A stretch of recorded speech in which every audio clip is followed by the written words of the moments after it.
Welcome to the Short Funk Podcast. I'm Tom Barbalet, and today, a very curious topic.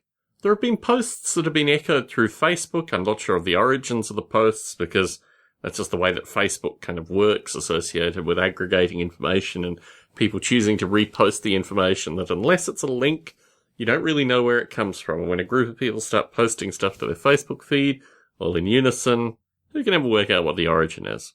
The topic is a rather bleak one, and it's associated with suicide and the societal perception that suicide is ultimately a negative thing.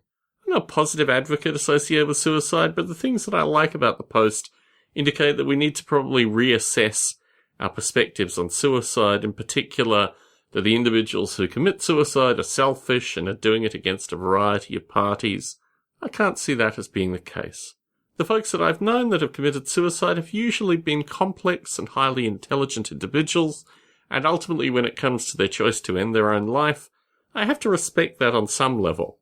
Clearly it's upsetting, it's not particularly edifying in any way, shape or form that, these individuals that one has once spent time with are no longer here and have decided to cut their lives short.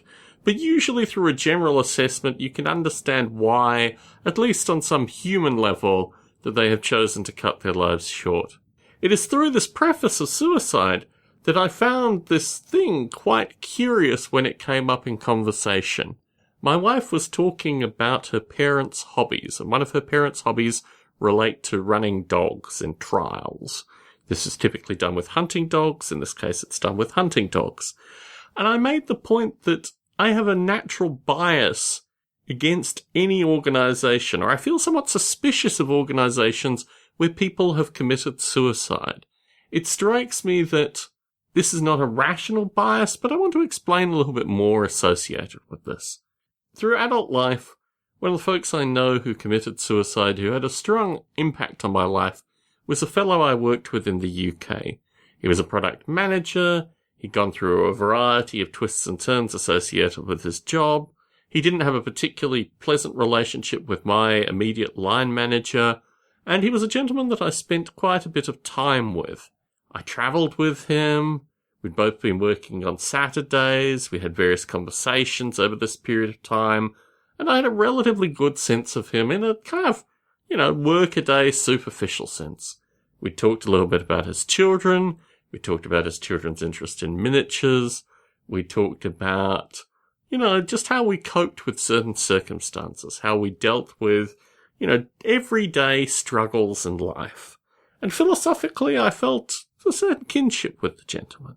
The work environment, however, was incredibly toxic, and it was toxic in such a way that it really related to a couple of entities, one primarily, who was held in place through a tapestry of fear and misinformation, and ultimately created somewhat burdenous circumstance. We left the UK, we left an environment that I really loved and my wife really loved, primarily because of this individual, and also a kind of sickly sense that my professional life was connected with this individual. He regularly, verbally cussed out the gentleman who committed suicide. He just had a relatively negative view of this individual and also had a relatively negative view associated with me. Through this job, I also had a co-worker who, years later, decade later, after I left, was convicted for pedophilia, probably, the news reports weren't quite accurate, but probably on his own daughter. And this was another gentleman who I spent inordinate quantities of time with, chatting with. He was a bit of an oddball, but I wouldn't have ever imagined that he would do something like that to his own child. And through this environment, through this perspective, I have the sense that probably best to stay away from any kinds of organisations where people have committed suicide. So, in the preface of my in-laws' hobby, they ran a dog with a woman who committed suicide, and the general toxicity associated with this particular club, associated with this particular environment, rings slightly true, even though I'm not an active participant, with my experience of the company in the UK. So I understand my bias, I understand where my bias comes from. It's not particularly rational, it's just a knee-jerk reaction that I have in these circumstances. Do I need to cleanse myself of it? Should I just be comfortable? that this is an irrational thing that is just part of me. I don't know, but it came out in curious circumstances. It came out in a discussion that I hadn't really thought too deeply into, and I thought it was worth sharing with the short funk listening audience. Tom Barbalet in San Jose, signing out.